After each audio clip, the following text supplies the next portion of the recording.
J'ai entre les mains une relique du passé 1984, un Apple IIc, l'ordinateur de mon enfance. Bon, je devrais plutôt dire le même modèle que l'ordinateur de mon enfance. C'est pas exactement la même réplique, mais je me suis procuré ça pendant la pandémie et je me demande s'il fonctionne. Je l'ai pas testé encore. Donc, pendant que Giz est en Allemagne, je vous propose une espèce de bricolé. J'espère que ça va vous plaire. Alors, voici l'ordinateur en question. Il s'agit d'un Apple IIc. C'est la forme compacte du classique Apple II, le fameux ordinateur d'Apple qui a été lancé en 1977. On a la version canadienne, je suis vraiment content. C'est identique au modèle que j'avais quand j'étais gamin.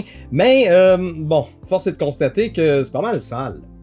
On va quand même faire le tour du propriétaire, à commencer par les ports. Donc, on a évidemment le port pour le joystick, donc la manette ou la souris. C'est exactement le même port. On a un port pour le modem. Oui, un modem.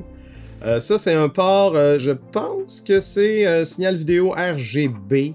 Mais ce qu'on va utiliser aujourd'hui, ça va être le signal composite, si ça fonctionne. On pourrait même y brancher un lecteur de disquette. On a le port imprimante, parce que dans les années 80, les imprimantes, c'est important. Et finalement, le port pour justement le power supply. Il y a un power supply à l'intérieur, mais il y a quand même un boîtier dans lequel il va falloir connecter la dite machine et le bouton on-off. Et si on regarde sur le côté, on a l'ajustement de volume. Ici, sympathique, parce que, bon, c'est pas le meilleur signal audio qui sort de cette machine, mais quand même, ça fait des bips, puis quand on veut jouer la nuit, ben, c'est peut-être mieux, justement, de baisser le volume ou de brancher nos écouteurs. Et enfin, l'Apple IIc venait avec un lecteur de disquette 5 pouces et quart intégré. Et si on va en dos, ben, on voit que mon numéro de série, c'est le 912 232. Je vais être curieux de voir, justement, les puces, l'information qu'elles vont nous donner quant à la date de fabrication de cette machine. 1984, 1985, 87. C'est sûr que c'est un bel objet, puis je pourrais toujours décorer ma bibliothèque avec ça, mais ça serait quand même le fun de savoir s'il fonctionne. On va brancher l'alimentation.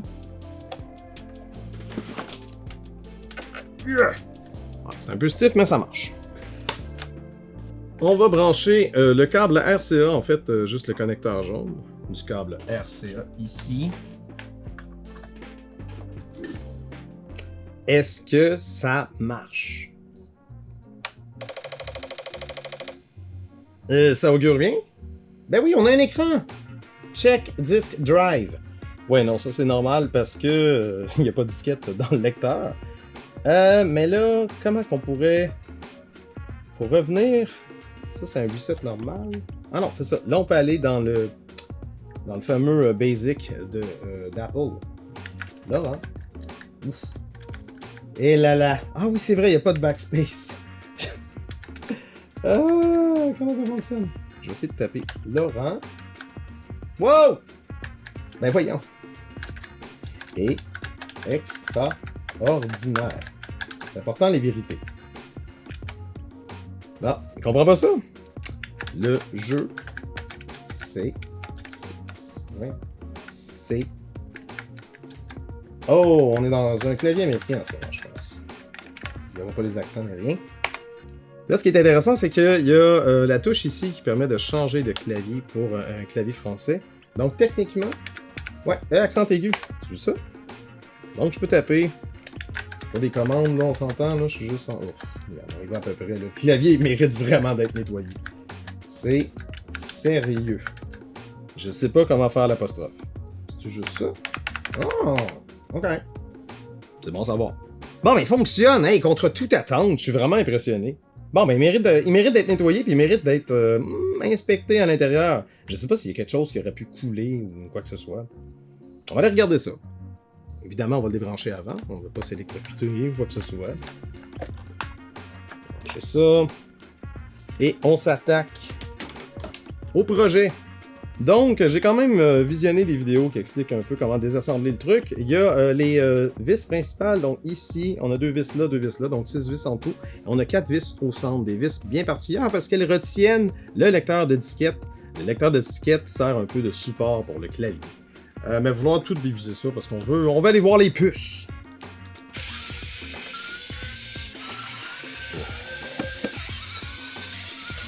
Bon, ben pour désassembler ça, c'est il y a une petite technique. Évidemment, ça peut pas juste se soulever par magie. Il y a une espèce de petit crochet devant le clavier avec lequel il va falloir que j'appuie. Certains le font avec un tournevis en métal, mais du métal contre du plastique, c'est rarement gagnant. Je vais y aller avec cette espèce de outil en plastique. Comme ça va être un petit peu plus délicat. Donc ça se passe au centre. Je vais essayer de commencer par un côté. Allez. Ah! Excellent! Donc, on voit clairement l'espèce de crochet ici. Vous voyez, c'est délicat, ça n'a pas brisé. On est content.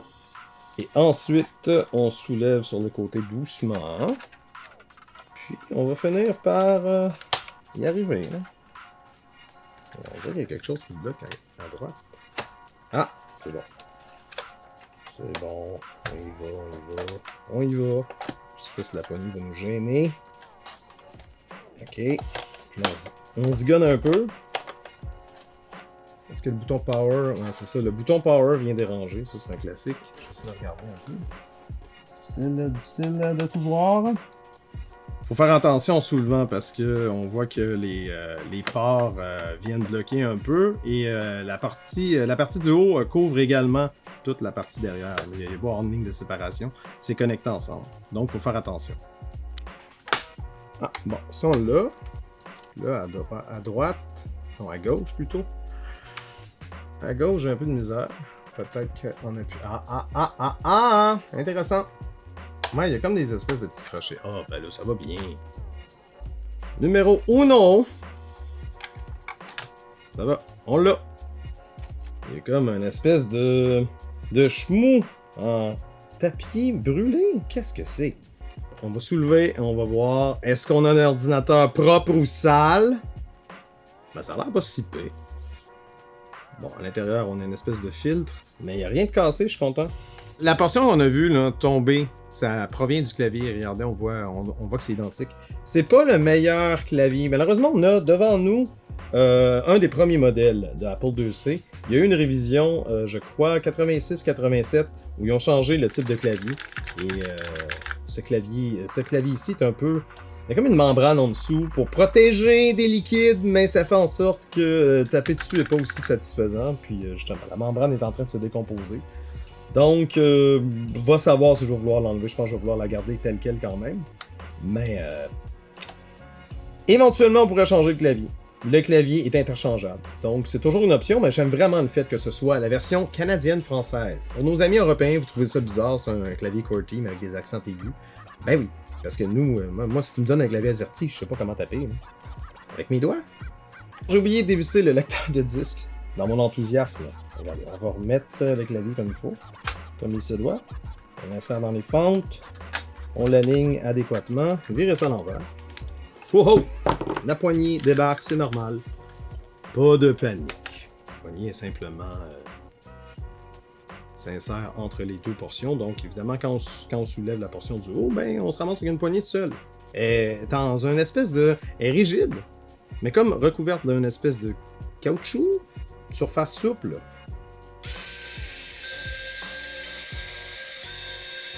Donc le clavier a voulu débarquer un peu, on va le laisser comme ça. Puis là, ça devrait pouvoir se le soulever facilement. Et voilà! Facile! Ça, on débranche le lecteur de disquette pour pas l'avoir dans les jambes. On tire sur la nappe, simplement. La nappe, le ribbon cable. Ce qui est intéressant du lecteur de disquette, c'est qu'il y a comme l'espèce de dessin de calibration pour voir justement s'il tourne à la bonne vitesse. Quand je le tourne, ouais, il est un peu stiff, probablement que... Moi, j'ai l'impression qu'il aurait besoin d'une lubrification. Mais bon, c'est la première fois que je désassemble un lecteur de disquette. Je fais pas semblant d'être un expert. Il n'y a rien qui a coulé. Ben là. Fait que, mis à part le clavier qui se désagrège puis la poussière, ça va plutôt bien. Justement, en parlant de clavier, on va le débrancher. Bon. C'est quoi ça? Un autocollant? Ça ressemble à ça. Je sais pas ce que ça veut dire. Donc, si on regarde, si on observe, c'est un modèle 1984, du moins selon cette puce-là. Apple 1984. Et quand je regarde les années 84, 33e semaine, 84, 33e semaine. C'est bien ça, je pense que oui. Est-ce qu'on a d'autres dates? 84, 49e semaine. On a notre fameux 128 kilo-octets de mémoire. C'est deux blocs, en fait, deux banques de 64K qui sont interchangés au besoin. Ouais. Belle machine, mais c'est ça. Très poussiéreuse. Mais il n'y a rien qui a coulé. Mis à part la poussière. Puis bon, le clavier qui s'est désagrégé, là. C'est franchement bien. À l'intérieur de ça, on a le fameux power supply. J'aurais pas fouillé là-dedans. En termes de. C'est ça, en termes de capaciteur, de condensateur qui aurait pu couler, il n'y a pas grand-chose. Cette machine-là est assez simple. Donc, je pense pas qu'on est trop stressé. C'est sûr que ce serait intéressant d'avoir l'avis de Giz, l'avis d'un spécialiste, mais moi, à première vue, mis à part la poussière, ça va, là. D'ailleurs, en parlant de poussière, on va dépoussiérer ça.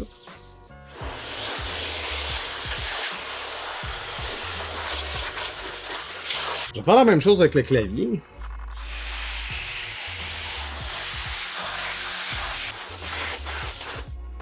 Bon, résultat, ça ressemble à ça, moins de poussière, vraiment intéressant. J'ai remarqué quelque chose de particulier que j'ai pas remarqué dans d'autres modèles que j'ai vus sur Internet. On a un Budgewire ici.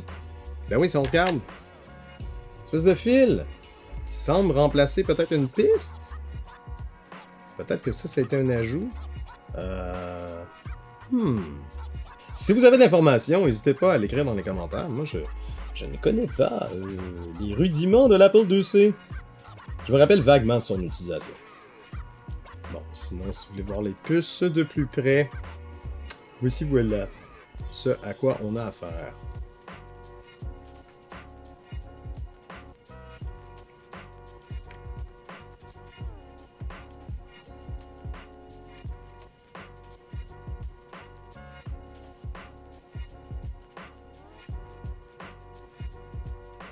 Il y a quelque chose de particulier ici. Il y a comme quelque chose de cristallisé par-dessus. Le truc en quoi? Caoutchouc? En plastique. C'est en plastique. Mais c'est spécial.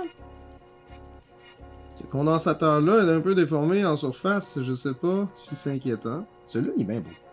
Donc, inutile de vous dire que je ne le laisserai pas brancher ad vitam aeternam. On va quand même s'amuser un peu avec. Mais ensuite, on va attendre Giz pour ses recommandations. Donc, une belle petite machine. Quand même curieux de voir si on peut pas y faire un diagnostic. Donc, il va falloir que je rebranche... En fait, il va falloir que je rebranche le lecteur de disquette. Ou du moins... Non, je vais le poser. Je pense pas qu'on a besoin du lecteur de disquette pour diagnostiquer le truc. Mais ça va faciliter le tapage de clavier si je suis capable de taper. Parce que le clavier est so-so. Il mérite un bon nettoyage. Donc, je le lance. Est-ce qu'il fonctionne toujours? Oui! Mais là, il sera pas satisfait, il n'y a pas de lecteur de disquette de brancher. Donc, pour le redémarrer, je dois... Pour le diagnostic, il faut appuyer sur les deux boutons pomme. Et pour faire reset, on doit faire contrôle. Oui, le contrôle est à la place du caps lock. Et le caps lock est à la place du contrôle, c'est spécial. Et reset. Si je fais ça... Oh yeah! Bon. Il y a des petits patterns. Ces patterns-là sont apparemment propres à la première version de l'Apple IIc. On le laisse aller, il est en train de tester la mémoire, puis probablement d'autres périphériques, d'autres modules, d'autres patentes Agus. Puis s'il me dit système OK, ben je vais être satisfait. Bon, pendant qu'il est en train d'y penser, je sais pas s'il est pogné dans une loupe, mais on pourrait peut-être un peu nettoyer la carcasse. Qu'en pensez-vous? Bon, c'est sûr qu'avec le soleil, ça jaunit, mais je pense que sans un effaceur magique ou un Retro Bright ou quelque chose de plus intense, ben ça va rester pas mal comme ça. J'ai déjà vu des ordinateurs pas mal plus jaunis que ça, c'est vraiment pas dramatique, mais je sais pas. Il y en a qui disent que ça fait son charme, moi j'aime pas les trucs jaunis. C'est sûr que le projet de Retro Bright, je l'ai en tête depuis fort longtemps. Bon, ok les amis, j'ai googlé et il semblerait que ça va faire ça à l'infini. Ou ça peut durer seulement 34 secondes selon la version de la ROM. Je crois que les modèles les plus récents vont vous dire système OK. Tandis que les premiers modèles, je sais pas pourquoi, ils restent dans son loop. Donc on va juste faire un reset avec Control Reset. Le bip est tellement satisfaisant les amis. Mais ça prend le lecteur de disquette qui s'excite là. On va le brancher. Ah! C'est ça qu'on veut. Mais sans disquette, on a juste l'air fou sur Internet. Mais heureusement, j'ai une disquette. Maniac Mansion, version Apple II.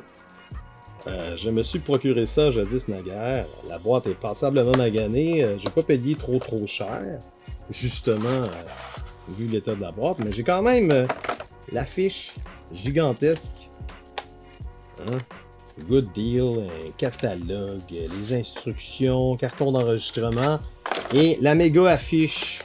Je vous épargne les détails si vous voulez plus d'informations sur le produit. Bon, on fera un autre collectionné, c'est sérieux.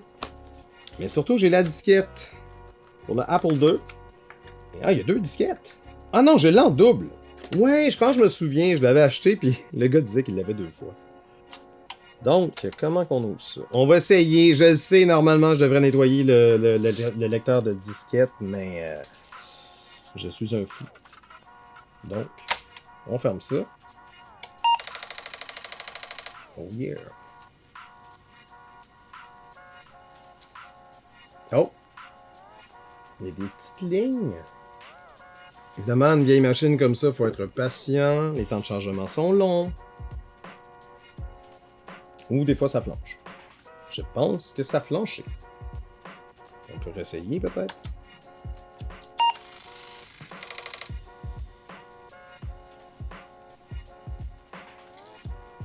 Non. Non, j'aime pas cet écran-là. Je comprends pas ce qui se passe. Mais c'est peut-être la disquette aussi le problème.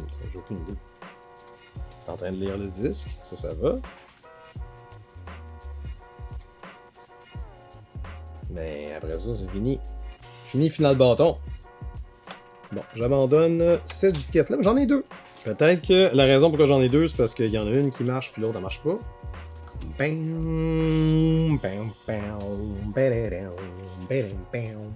Allons-y.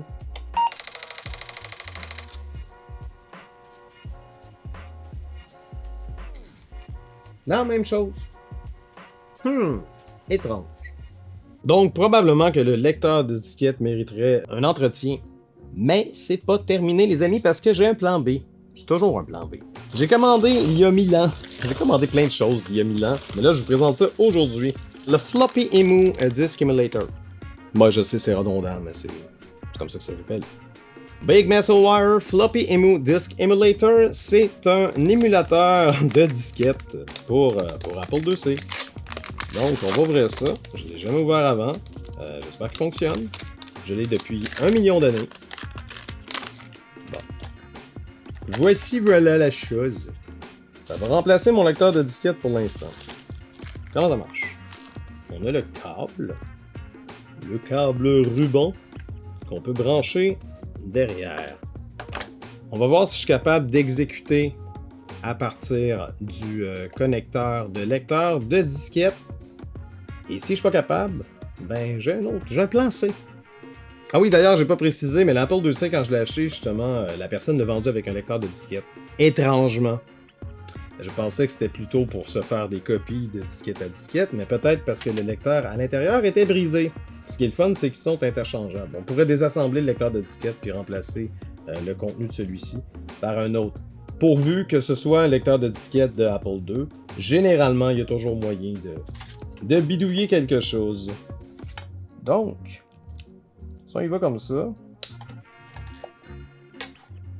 Donc, ça vient avec une carte SD. Moi, j'ai 8 Go. Je pense que ça vient désormais avec 4 Go. On sait, la mémoire vive est de plus en plus chère. Bon, parfait. Donc, c'est parti. Oh! D'accord. On va zoomer là-dessus. Vous voyez rien. Donc, on a un menu d'accueil, Apple II, Lisa, Macintosh. Le module peut faire pour les 3 types d'appareils. On va choisir Apple II. Le lecteur de disquette, 5 pouces et 25. Je choisis ça. On a un paquet de logiciels. Castle Wolfenstein, moi, c'est pas aussi le fun que vous pensez. Attends une minute, il y a un Donkey Kong. On essaye tout ça. On se faire chicaner par Nintendo. On sélectionne. Track 0, Idle, Next, Eject, Disk. Ok.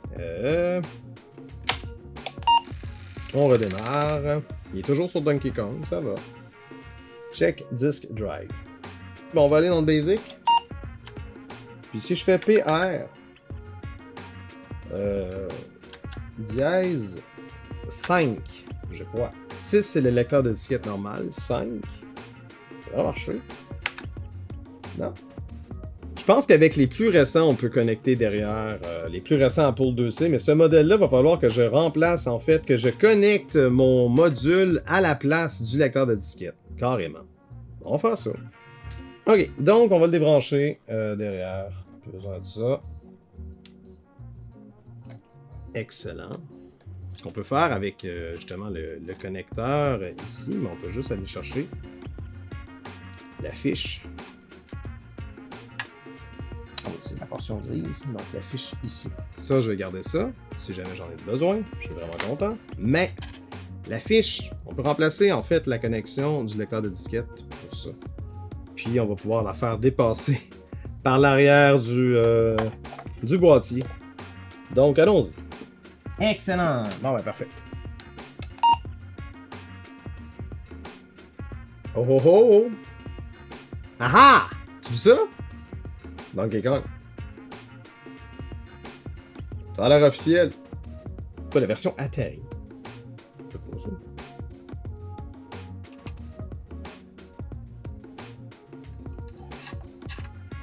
Bon, qu'on peut jouer à normal, à difficile ou à expert.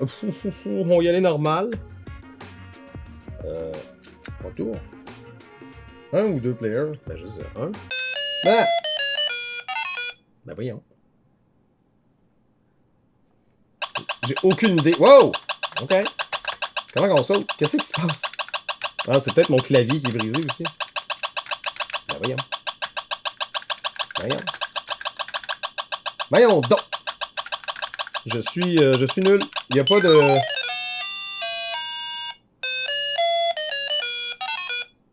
Il n'y a pas de WASD. Eh, bon boy! Non, mais j'essaye de comprendre. Les flèches marchent pas. IJKL, qui est un ancien WASD, fonctionne pas non plus.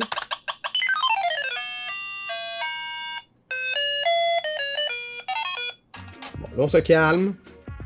C'est fini? Ok, j'ai éjecté le disque, c'est fini.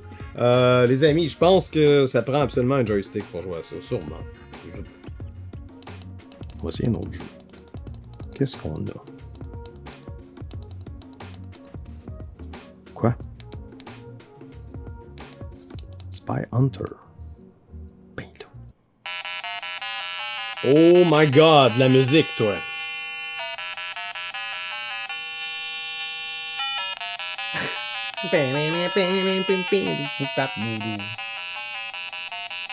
Ok. On peut-tu jouer ou c'était juste la musique?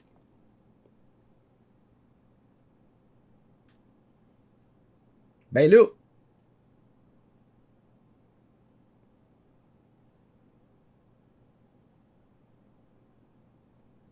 Press G to use joystick or any other key for keyboard. Ouais, un clavier.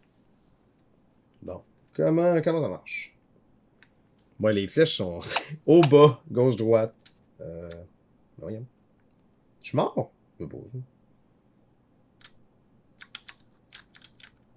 Go! Ben voyons. J'essaie de compter. Comment qu'on... Quoi? Quand j'appuie sur A, il avance. Quand j'appuie sur... Quand j'appuie sur Z, il recule. Mais mettons, je vais faire gauche-droite-gauche. On fait quoi? Non! Hey, wow, là! Je suis mort. Ben voyons. Quoi? Le résidu de mon char reste là, c'est bien drôle. Ben là, j'appuie sur A, puis il veut plus. Mais honnêtement, le clavier, je pense que le clavier fonctionne pas très bien. Mais... Si on peut pas, genre, soulever les touches et les nettoyer individuellement... Bon, là, je me procure un autre clavier, présumément. Je pense qu'on va tester les logiciels. Donc, voici, voilà. Bon, mettons Apple Works.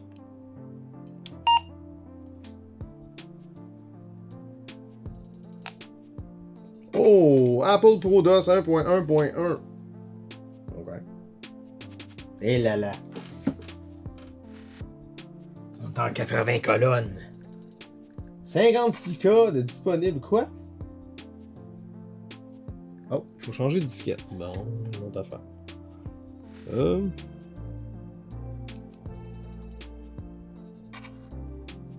J'imagine que c'est le premier.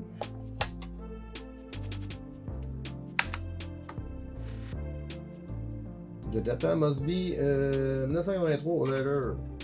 And in this form. Ah, parce que les... Ok. Ah non, il est juste en train de me demander c'est quoi l'année. Ben ok. Non, mais c'est pas grave. Ok, vas-y. Ben oui. D'accord. Mais on peut-tu se taper... Ah, ok, bon. Add files to the desktop. Work with one of the files on the desktop. Save files to disk. Remove files from the desktop. Ben oui. Juste faire un nouveau fichier pour pas le sauvegarder, mettons.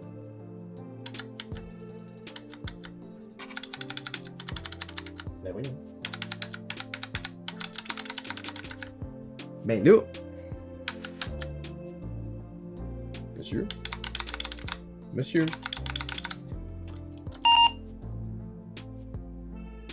Bon. Un peu mort. Donc, est-ce qu'il fonctionne? Est-ce qu'il fonctionne pas? Il fonctionne à peu près. C'est vraiment... C'est tough avec pas de clavier. J'ai voulu tester le clavier puis juste essayer d'offrir un fichier dans un traitement de texte. Ben, j'ai pas été capable. Bon, on va quand même prendre le temps de le réassembler. Donc, il fonctionne, il y a de l'espoir, mais tout n'est pas parfait. Je vais brancher le lecteur de disquette, par principe. Aussi parce que j'aime le bruit. Ah oui, la poignée. Ah oui. Quelque chose qui manque, la dite poignée. Simplement comme ça.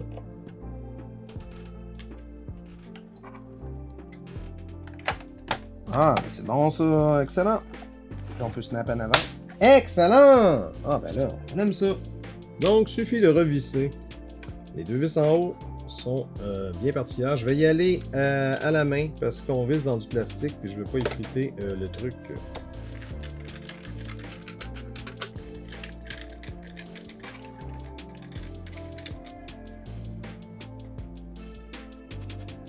Donc, si vous ne connaissiez pas le Apple IIc, c'est essentiellement une révision du Apple IIe.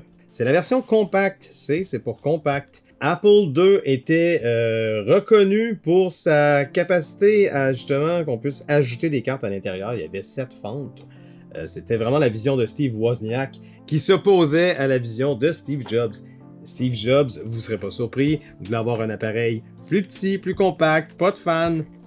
Et justement, peut-être que ce soit moins de capacité justement d'ajouter des fonctions, des fonctionnalités et de pouvoir le personnaliser. Mais quand même un esthétisme vachement sympathique. Mais oui, on sait, il y a des lacunes. Mais oui, on sait, on peut pas acheter des trucs. On sait, Commodore c'était probablement meilleur. Mais bon. Fait intéressant, le Apple IIc est alimenté par le processeur MOS 65C02, qui est une version améliorée du 6502 de MOS. Concurrent direct au Motorola 68000 qu'on retrouvait partout, mais qui était très cher. Le 6502 de MOS était pas mal moins cher. On le retrouve dans l'Atari 2600. On le retrouve dans le VIC-20. On le retrouve dans le Commodore 64, Commodore 128. On le retrouve même dans la TurboGrafx 16. Bref, si vous êtes curieux d'en apprendre davantage, ben je le suis moi aussi. Donc j'aimerais ça probablement qu'on revisite l'intérieur, que Giz me donne un peu son avis de comment faut-il changer certains capaciteurs. Puis c'est sûr que les jaunissements sur la carcasse m'agacent franchement. Donc un Retro Bright est peut-être de mise. On pourrait peut-être essayer d'autres produits avant. Tu sais, peut-être un peu d'effaceur magique. Ça va être important d'enlever la pomme. La pomme est simplement collée, donc avec un heat gun ou simplement un séchoir à cheveux avec la chaleur, on va pouvoir le décoller, garder ça de côté et blanchir la carcasse. Donc à suivre. Mais seulement si vous commentez et vous aimez la vidéo et vous la partagez, parce que s'il n'y a personne qui la regarde, ben on va se dire que ça intéresse personne. On se retrouve bientôt.